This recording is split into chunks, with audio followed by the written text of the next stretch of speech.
Como vai? Tudo bem? Estamos aqui hoje para mais A História da Foto. Hoje a gente traz uma foto que marca profundamente a história do futebol brasileiro. É uma foto em que Barbosa toma o segundo gol da seleção uruguaia de futebol em 16 de julho de 1950. Estamos aqui com o professor Fernando Paulino, professor de comunicação da Universidade de Brasília, que vai conversar com a gente sobre essa foto, trazer curiosidades, nos falar sobre o que acontecia naquele Brasil, o que acontecia naquele Maracanã e como se deu esse maracanaço. Professor, como vai? Estou bem, Gilberto. Obrigado pelo convite. É sempre uma honra conversar contigo, ainda mais um tema tão relevante como o futebol. Relevante e que fica dentro da cultura e da história do brasileiro. Essa foto, então, professor, ela retrata o segundo gol, Barbosa desolado no chão, camisa 4, o jogador Bauer, que era do São Paulo, sentado, Augusto, Bigode, camisa 6, desconsolado, e ali à direita, Juvenal. E os uruguaios comemorando, lá na esquerda, Moran, que era o jogador uruguaio mais novo daquela seleção, e Didia correndo atrás de Schiaffino. Didia, então, havia feito esse segundo gol da equipe uruguaia. Professor, o que acontece, ou melhor, como é que a gente chega a esse 2-1? Na questão de como a população, de como o torcedor brasileiro interpretava esse jogo, que não era uma final, né, em realidade. Havia sido um quadrangular e o Brasil e o Uruguai eram os dois melhores colocados nesse quadrangular. Bom, acho que é primeiro necessário lembrar que o Brasil teve a ousadia de se candidatar a organizar um campeonato mundial, né, de seleções depois de uma guerra que havia interrompido a sequência iniciada em 1930, justamente no Uruguai. Então, eu destacaria primeiro essa característica, acho que é bastante nossa, Gilberto, de participar dos esforços internacionais, ainda mais no ambiente esportivo, com a expectativa que tinha sido aumentada em 1938 diante de um bom desempenho na Copa naquele momento, ainda com o Leônidas, né? E eu acho que a seleção causava uma esperança de superar o nosso, como diria, né, as interpretações posteriores que foram feitas, sobretudo para o Nelson Rodrigues, nosso complexo de vira-lata. E isso trouxe uma mobilização, um envolvimento das autoridades e da população que acho que se sintetiza na construção do Maracanã como o maior estádio do mundo, né? Acolhendo em capacidade oficial ou suboficial algo em torno de 200 mil pessoas, sobretudo nesse jogo da final da Copa de 1950. Eu acho que também é preciso levar em conta que 1950 é um ano eleitoral no Brasil, né? Então isso também faz com que a política fique ainda mais relacionada ao futebol e acaba por, de alguma maneira, criar nessa esperança, nessa expectativa, uma pressão política significativa sobre os jogadores. E é uma das observações que são feitas, né, de que a política contaminou o ambiente, né? Então parece que na final eles inclusive não chegaram nem a almoçar antes da partida, porque eles tiveram que participar de eventos políticos, porque os candidatos queriam se aproveitar daquele bom momento pelo qual passava o futebol brasileiro.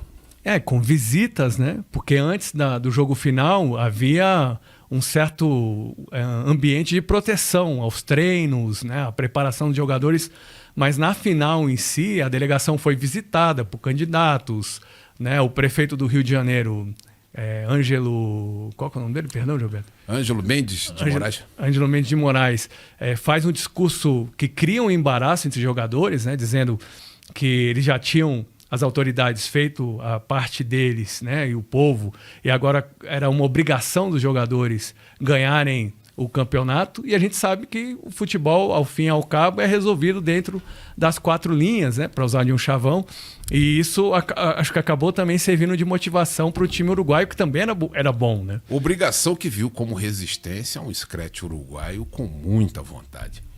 Friaça faz 1-0 aos 2 minutos do segundo tempo, e o Obdúlio Varela, que era o capitão da seleção uruguaia, então pega a bola e diz para os companheiros: olha, não nos preocupemos porque os de fora são de pau. Quer dizer, os de fora é como se eles não existissem.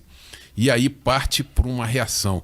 Gija faz aos 11, Schiaffino faz aos 11 do segundo tempo 1-1, e o Didia vai então dar números finais aos 34 minutos do segundo tempo. Professor, o que vem a partir dessa derrota? O senhor fala em complexo de vira-lata, que Nelson Rodrigues traz essa imagem que vai marcar então o sentimento brasileiro da incapacidade, né, dele se sentir menor diante dos desafios que lhe são colocados. Mas além disso, como é que você analisa, por exemplo, situação Barbosa? O que acontece com Barbosa? Qual é a análise que se faz da questão Barbosa, goleiro, falhas, o sentimento de culpa? Acho que é preciso reforçar o que você disse, né? O Uruguai era uma seleção já que havia não apenas conquistado a Copa de 30 e conquistou a de 50, mas também tinha a seleção uruguaia sido bicampeã olímpica, né, em 24 e 28, então já era um país com uma tradição futebolística significativa, né? Agora, de reflexo para o Brasil, acho que é preciso levar em conta, né, que houve um silêncio ensurdecedor, né, nesse momento, que eu acho que é representada na imagem, Gilberto, pela, talvez, né, expressão facial até ali das pessoas que estão não apenas atrás do gol, né, dos fotógrafos, justo, como também do público na geral do Maracanã, né? E eu acho que isso traz também uma dúvida em relação à capacidade do brasileiro de conseguir efetivar e resolver suas questões, o que de alguma maneira se erupciona também em 54, né, numa tristeza coletiva com a morte do Getúlio Vargas, né, com seu suicídio. Mas eu acho que é preciso aí colocar alguns fatores que transgridem posteriormente com essa possível interpretação de incapacidade. Aí eu destacaria, né, a construção de Brasília, que se inicia, né, a partir de 56, 57, com a ascensão ao poder do Juscelino Kubitschek, e com a chegada, né, da seleção de 58, sobretudo de um garoto de 17 anos que nessa data, 16 de julho de 1950, tinha feito uma promessa ao pai que iria ganhar a Copa do Mundo. O seu pai, que era jogador de futebol, Dondinho, e ele, como muitos garotos, né, que possivelmente tiveram a oportunidade de fazer essa promessa, consegue representá-los, né, posteriormente na final contra a Suécia na Copa de 58. Estou me referindo, claro, né, ao Edson Arantes do Nascimento, que eu acho que é uma figura-chave na mudança de chave do Brasil e que eu acho que às vezes não é tão reconhecido no papel que desempenhou, para até, acho que, evitar ou reduzir o preconceito que se materializa, como você bem lembrou, Gilberto, sobretudo na forma como o Barbosa, né, o goleiro negro, é tratado, né? Porque, como ele mesmo disse no documentário feito em 1988 e dirigido pelo Jorge Furtado, a pena máxima no Brasil tinha sido transgredida em tudo que ele pagou em vida, né? Recebendo o que a gente chama hoje de bullying, e de sendo agredido muitas vezes na rua, atribuindo a responsabilidade apenas a ele pela derrota que foi de todo um time na final de 1950. Então, acho que o Barbosa, grande goleiro do Vasco, um nome histórico, né, do futebol brasileiro, acho que merecia um tratamento um pouco melhor. E hoje, né, o futebol brasileiro, de alguma maneira, tenta até reparar esse dano irreparável, homenageando o Barbosa com o nome de centro de treinamento do Vasco, né, com campanhas, acho que recuperam a importância histórica desse goleiro tão sensacional e tão importante para a história brasileira. Professor, vamos a algumas curiosidades rápidas. Foi a última vez, então, que a seleção brasileira jogou de camisa branca uma Copa do Mundo. Então esse detalhe entra muito na superstição do brasileiro, assim como o Barbosa também foi praticamente alijado de todas as reuniões que eram feitas de futebol. Na Copa de 94, na eliminatória, ele aparece e aí pedem para ele, até para poupar a imagem dele, como dizem, para que ele não tire foto com o Tafarel, os outros goleiros da seleção. Essa sua observação é bastante interessante, né? O Brasil perde 50, depois perde Getúlio, que é uma comoção nacional, mas vem Brasília e depois vem 58, depois vem Brasília, depois vem 62, terminando esse tricampeonato de 70, restabelecendo o moral da população brasileira. É curioso também, professor, que todos esses atletas que em 50 passam por esse dissabor da perda em casa, eles têm uma vida no próprio clube, uma vida normal, né? E continuam ganhando campeonatos, como o Barbosa, por exemplo, que já vinha do Expresso da Vitória do Vasco da Gama. Ele continua campeão em seu clube, assim como o Bigode também, Bauer e todos os outros mantêm uma vida de vitórias em seus clubes a despeito dessa derrota da Copa de 50. O Uruguai, depois dessa de 50, não consegue mais título, né? Em 54 ele para na seleção da Hungria, que era uma verdadeira máquina, e depois ele mantém essa garra uruguaia, mas não consegue mais títulos.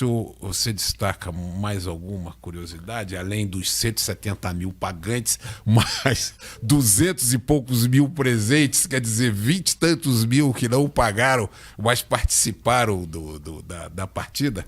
Sim, não, eu destacaria o fato de que a população do Rio de Janeiro era de algo em torno de 2 milhões e 400 mil, né? Então, um pouco menos de 10%, digamos, né, do equivalente à população do Rio estava no estádio acompanhando o jogo. E eu acho que também é importante notar que, posteriormente, em 1970, o Brasil, de alguma maneira, devolve essa derrota indiretamente, né, eliminando o Uruguai no tricampeonato, como você bem lembrou. E aí tem uma outra curiosidade interessante, Gilberto, porque depois dessa partida, você sabe qual foi o único jogo oficial que o Brasil perdeu em território brasileiro? Qual foi? 7-1 para a Alemanha em 2014, né? Então foram duas hecatombes, né, marcantes que acho que devem sempre ser lembradas, né? Até para a gente não repetir no futuro alguns erros do passado, né? Seja no caso de 1950 pelo oba-oba político, seja, não querendo antecipar um possível programa futuro aqui, um oba-oba, uma falta de planejamento e preparação na Copa de 2014, que acabaram levando também, aí sim, uma tragédia, me parece, ainda maior do que essa de 1950, né? Porque me parece que a derrota, né, para a Alemanha, o 7-1, acho que acabou dando uma equidistância histórica, um equilíbrio, até para a gente olhar para essa imagem com outros olhos, né? Porque ao fim e ao cabo era um time que precisava do empate, levou um gol, perdeu por 2-1, foram, né, massacrados por serem vice-campeões em território nacional, mas foram vice-campeões, né? Ao passo que outras seleções, sobretudo a da Copa de 2014, nem conseguiram chegar à final num torneio disputado no Brasil. Tá aí. Acompanhamos então mais uma foto, fizemos análise de mais uma foto em o nosso A História da Foto, hoje com o professor Fernando Paulino, que fez a sua análise interessantíssima a respeito desse maracanaço, desse Brasil 1, Uruguai 2. Professor, agradeço a sua presença. Sempre uma honra estar ao seu lado, Gilberto. Um abraço. Muito obrigado, até a próxima.